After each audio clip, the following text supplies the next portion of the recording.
Assalamualaikum warahmatullahi wabarakatuh. Sadualeput puha barakarakan. Alhamdulillah jumpa lagi bersama saya Ade, tentu di YouTube Ade Kopa Channel. Podcast kami pada malam ini Jumat tanggal 7 Oktober tahun 2022.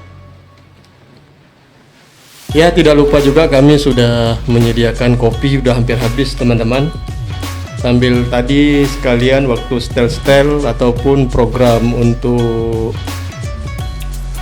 soundtrack kami ini ya, ataupun soundpad kami yang Zoom ini kemarin ada masalah tentang di memorinya. Ternyata teman-teman, memorinya ini kalau yang lama rupanya tidak support lagi, jadi sering suara hilang, putus. Kami juga bingung, jadi kerja keras kami selama ini, kami coba cari tahu, ternyata mesti ganti memori. Jadi pada malam ini saya bersama dengan Sandi.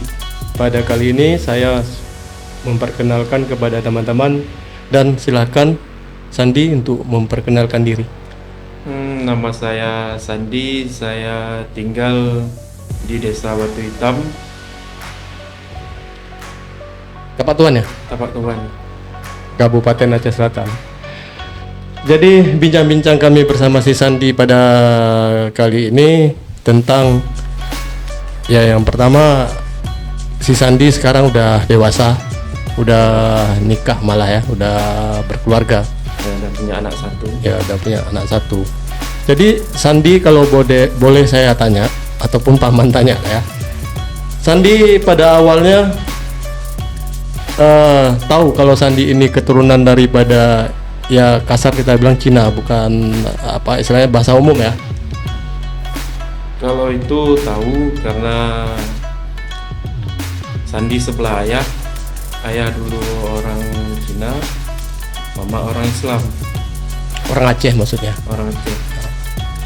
Terus dengar-dengar dari nenek, katanya setahun lagi ayah mau nikah sama mama, ayah masuk Islam. Masuk Islam waktu itu Sandi dengar di Kota Pajar, itu di rumah paman. Ya, berarti cerita itu tahu Sandi ya? Ya, cuman cerita itu tahu cuman sekilas saja. Oh, sekilas saja. Ya mungkin paman yang lebih tahu ceritanya gimana. Jadi kalau waktu almarhum Papa Sandi berarti masuk Islam sunat itu memang di Kota Pajar waktu masih hidup kungkung atau kakek, ya kan? Ya. Nggak lama kemudian langsung menikah. Itu dirayakan itu besar-besaran itu. Waktu masuk Islam Papa si Sandi sembelih kerbau, pesta besar-besaran. Pokoknya acaranya meriah lah. Jadi acaranya kemarin teman di Kota Pajar. Memang di Kota Pajar, tempat rumah kakek yang udah kebakaran. Oh, yang kebakaran kemarin. Lantaran foto-foto banyak udah hilang karena terbakar. Ya. Makanya di sini kita tidak bisa menampakkan foto. Kalau nggak ada foto-fotonya semua itu. Jadi kalau sekilas Andi berarti diceritakan. Ya, diceritakan sama nenek. Berarti tahu kalau papanya dulu memang dari keturunan Tionghoa. Iya. Tahu ya. Dan kalau bisa dibilang ayah tuh berempat beradik. Dulu yang Sandi tahu dia tinggal di Pasar Baru. Ya, ayah nomor 2, yang pertama Susuk Titik, yang kedua ayah, yang ketiga Kuku Momoy, yang keempat Kuku Lina. Jadi di keluarga ayah tuh 2 masuk Islam, 2 yang belum. Ya 2 ya, 1 perempuan ya, paling Iya. kecil ya. Ya, paling Ya, kecil. itu kalau nggak salah dulu dia masuk Islam di tempatnya almarhum Abu Dawud, yang Abu Muklis yang sering datang ke Sang Mambu, tempat ayahnya di pesantren Tipin Gajah. Di situ mereka masuk Islam bersama suaminya. Ya, sama suaminya. Jadi kalau boleh tahu nih Sandi, kebanyakan ya kita kan tinggal di kampung, Ya. bukan di kota besar ataupun bukan kayak saudara yang lain di Medan, Surabaya, Jakarta atau Banda Aceh gitu kan. Ya. Ini kita memang jelas di kampung. Di kampung. Jadi pas waktu Sandi kecil-kecil itu ya yang namanya anak kecil kan Sandi pasti beda dong sama yang warga-warga asli Ya, beda. apa Aceh ya kan. Jadi waktu Sandi bergaul baik di TK, SD sampai ke SMP itu ada kayak macam apa ya, diledekin ataupun dibilang anak Cina. Oh mungkin waktu masa itu udah nggak ada lagi. Udah nggak ada lagi. Udah nggak ada lagi ejek-ejekan seperti itu. Cuman dengar-dengar dari satu dating sama ayah, waktu dulu memang diejek-ejek. Cuman sekarang nih kembali kepada kita ya. Ya. Kemana mau kita arah. Kalau kita baik dengan orang, mungkin orang nggak akan pernah mengejek kita. Ya, yang namanya anak-anak kan ini sebaya anak-anak. Sama Supaya kayak anak-anak nggak pernah yang ada cuman dipanggil Koko. oh Koko itu biasa panggilan Koko itu kan abang. Ya, dan nggak ada satupun teman-teman ataupun orang-orang yang udah dewasa dari kita waktu kita kecil-kecil nggak ada yang ejek-ejek, Nggak ada ya. nggak ada lagi. Cuman dulu ada, waktu masa-masa ayah dulu ada. Tapi kalau versi paman beda. Memang paman tinggal di desa ataupun memang perkampungan hari itu karena mama ataupun nenek perempuan di daerah pelosok. Yang namanya kita masih kecil, masih anak-anak, ya kita nggak paham. Ya. Diejek Cina kadang kita emosi. Ya padahal diejek Cina kalau kita udah dewasa, udah besar kayak gini biasa aja keturunan, ya kan? keturunan. Yang jangan dibilang kita bukan muslim, itu yang jadi marah. Itu yang jadi marah. Nah, itu pengertian itu si Sandi mungkin di rumah dapat apa? Dari orang tua, dari ayah dikasih pengertian kalau diajak Cina jangan marah, memang keturunan. Kita nggak bisa pungkiri. Ya itu Ya kan? ada dibilang ayah waktu itu kalau kita dibilang Cina jangan marah. Kita memang keturunan Cina. Cuman kok dibilang non Islam atau kafir baru marah, Ya, itu baru kita tidak menerima ya. tidak menerima. Lantaran memang itu istilahnya membuat kita emosi betul ya. Ya betul. Karena kita kan lahir langsung Islam. Ya. Yang Cina itu kan ayah. Ya, keturunan Cina tetap ayah, tapi yang dulunya bukan Islam dari ayah memang masuk Islam. Masuk Islam. Iya kan? Ya. Jadi kalau memang waktu kecil-kecil nggak ada yang ejek, cuman paling-paling nanti kalau ada film Cina, paling-paling orang bilang itu saudaramu, ya kita ketawa aja, karena masih wajar, karena memang kita keturunan Cina. Gimana lagi? Cuman kalau dia bilang kita non Islam atau kafir ya wajib marah. Jadi Sandi taunya kalau keturunan daripada Tionghoa ataupun Cina ini udah SMP atau masih SD? SD. Oh SD, kalau udah SD itu memang udah tahu ya. Ya udah tahu, karena gini kita kan mencari informasi, kita kan beda dari kawan teman-teman yang lain, memang mama sama ayahnya Islam, kita kan cari informasi ini asal ayah ini gimana, makanya kita tanya sama nenek, makanya nenek yang jelasin. Jadi kita memang nggak dijelasin semuanya, cuman sekilas-sekilasnya aja. Ya lama-lamaan kita cari tahu, kita cari tahu, ya tahulah di mana asalnya mulai.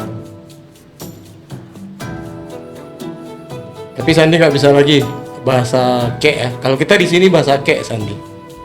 Bukan apa? Bukan bahasa apa ya?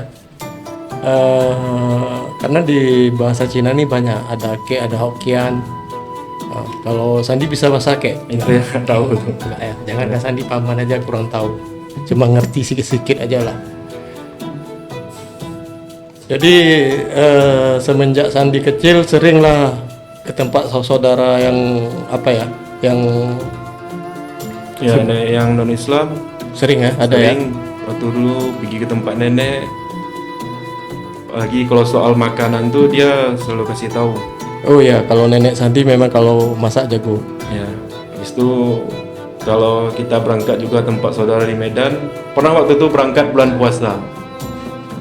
bulan puasa ke Medan, ke tempat nenek yang di Medan yang di Cemara Ijo. Pas memang bulan puasa, dia tahu kalau kita ini puasa. Jadi pas waktu mau jelang sahur dia bangunin. Pas mau buka pun disediain, dan makanan yang memang nggak bisa kita makan dia akan kasih tahu. Oh, kalau ini makanannya seperti ini nggak bisa dimakan. Kalau yang ini bisa dimakan. Kayak waktu di Medan kemarin tuh teringat waktu bulan puasa.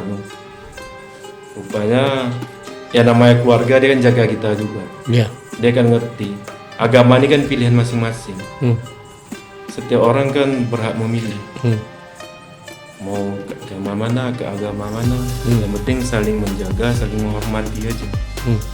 Makanya pas waktu yang Sandi dengar dari nenek sih, waktu ayah masuk Islam gak ada keluarga yang komplain. Oh tidak, waktu itu Tidak ada yang keluarga yang komplain.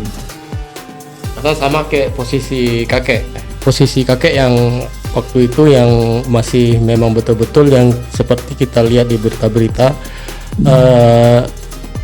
yang dari Tionghoa itu masuk Islam ataupun Muslim itu memang dijauhkan, itu di zaman dulu.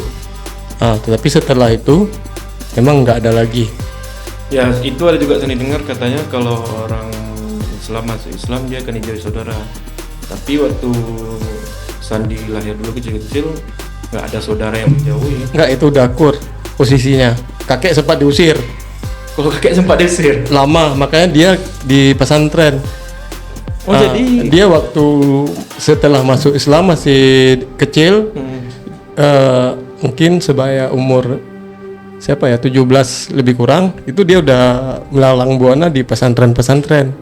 Oh kakek. Ya, makanya kalau untuk baca kitab ataupun surah Nahwu Sarab kalah. Kalau biarpun paman di pesantren kalah, masih menang kakek. Masih menang kakek? Oh masih, karena beliau emang di pesantren terus. Dari Lamno, Banda Aceh sampai terakhir ke Asyabul Yamin Bakongan. Jadi kakek masuk Islam memang dijauhin? Ya, memang ya, betul, jelas.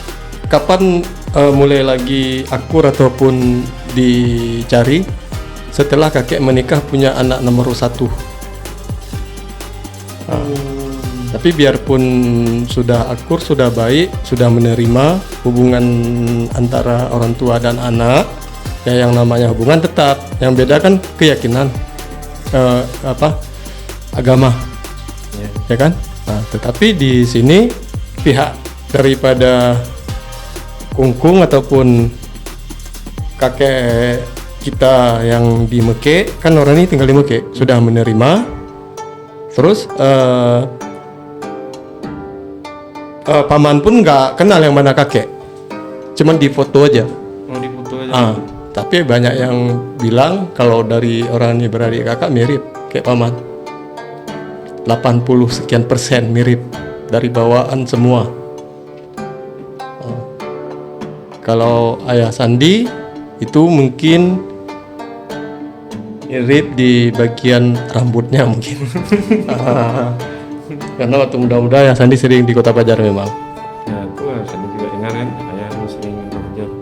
Mungkin paman lah yang tahu tuh kayak mana ayah kan. Ya.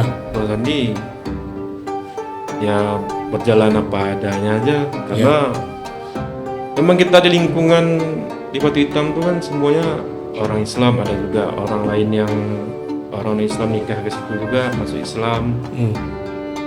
Soalnya di Batu Hitam tuh ada 2 juga. Iya, itu masih saudara sama neneknya si Puji. Ada hubungan itu. Ya, ada Pak Ahok dan Pak Minggu. Ya, sama itu. Itu hubungannya berarti mereka lewat ya si Puji lah lebih dekat.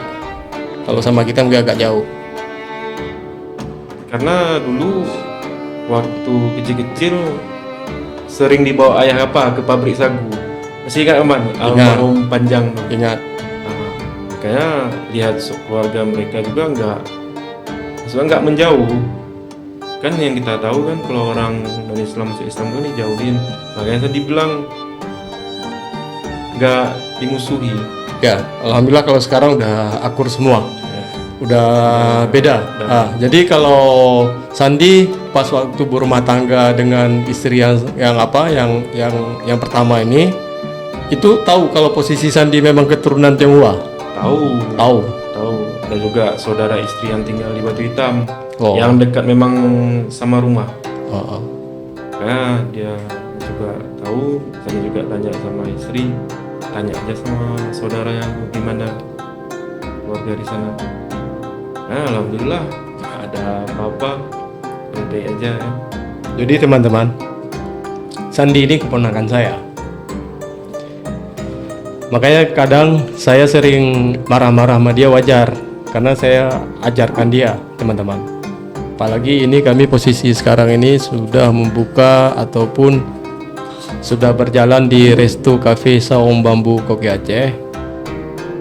Jadi di sini kalau teman-teman sering melihat kami, memang kami ini ada hubungan ya. Memang satu nenek. Ya. Nah, jadi ayah dia ini abang saya, teman-teman. Asal usul kami ini tempat kelahiran orang tua Mekik. Yang laki-laki termasuk nenek kami, nenek saya, berarti Sandi ya panjang ya. Ya. Yong Kim. Kalau mungkin saudara-saudara yang di Mekik ya, kami adalah keluarga daripada Yong Kim. Jadi di sini banyak silaturahmi mungkin terputus waktu zaman konflik.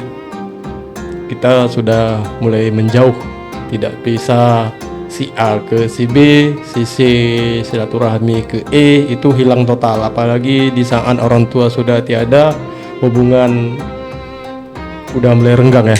Termasuk mungkin si Sandi banyak saudara-saudara yang di Medan, di Surabaya, di Jakarta, di Lusmawe itu banyak dia nggak kenal ya dia, lantaran terpisah. Ya. Dulu terakhir yang sering silaturahmi antar keluarga itulah ayahnya Sandi. Ya. Kadang kalau pas waktu ayah ikut pergi, waktu paman masih kecil, kami sama-sama. Ya yang bawa kakek. Jadi untuk di saat Sandi sekolah berarti itu posisi keadaan udah total berubah ya. Udah nggak ada lagi saling ejek mengejek, itu nggak ada ya. Nggak ada. Kalau dulu kan ada Ya, ejek gini-gini sampai berkelahi ya kan. Sekarang udah nggak ada lagi. Berarti posisi di rumah sama Sandi dijelaskan sama mama. Dijelaskan sama mama. Sandi tahu marga apa? Itu Enggak ya. Kalau paman Margali, karena kalau si Sandi sama paman ya udah beda marga. Karena nenek Sandi sama ayah paman laki-laki, nenek Sandi ayah mamanya ayah itu kan perempuan ya. Berarti Sandi ikut yang sebelah laki lah, cari marganya, marga apa. Kalau paman Margali. Karena orang Tionghoa ini memiliki marga, itu tahu kan? Tahu. Tahu kan? Nah sekarang nggak tahu lagi mau nanya kemana kan? Ya tetaplah hubungan sama keluarga di sini masih ada. Tidak. Karena kalau orang tua yang di Surabaya itu dia lihat kita aja, dia tahu kalau yang satu marga. Contoh paman, tanpa kita kenalkan diri, dia memang udah tua, tapi sekarang udah nggak ada lagi. Pas waktu jumpa dia di Surabaya, tanpa kita kenalkan diri, dia panggil, kamu cucu si ini. Malahan dia yang cerita, padahal kita belum pernah jumpa. Itu apa? Pokoknya kelebihan dia ya lah ya. Dia bisa tahu. Lihat dari wajah tadi. Ya, dari wajah. Sama juga setelah kejadian ayah udah nggak ada lagi, ada juga saudara yang datang-datang kan, yang mungkin Sandi nggak kenal, cuman dia kenal karena lihat wajah. Kadang dia bertanya, ini anak almarhum ya? Iya. Kadang kita yang nggak tahu, mungkin orang tuh karena jauh-jauh tadi kan, sekali-kali pulang ke tempat itu kan, kalau ketemu langsung dia bilang, kamu anak almarhum ini ya? Ya. Mungkin bisa lihat dari wajah. Dari wajah ya. Dari wajah itu dia lihat ya, karena dia berani untuk tanya. Jadi teman-teman, untuk bincang-bincang santai saya bersama Sandi ini season pertama ya saya akhiri dulu. Insya Allah pada kesempatan yang lain kita bakal bincang-bincang lagi bersama Sandi, tentu membahas tentang yang lain ya. Sekian, wassalamualaikum warahmatullahi wabarakatuh.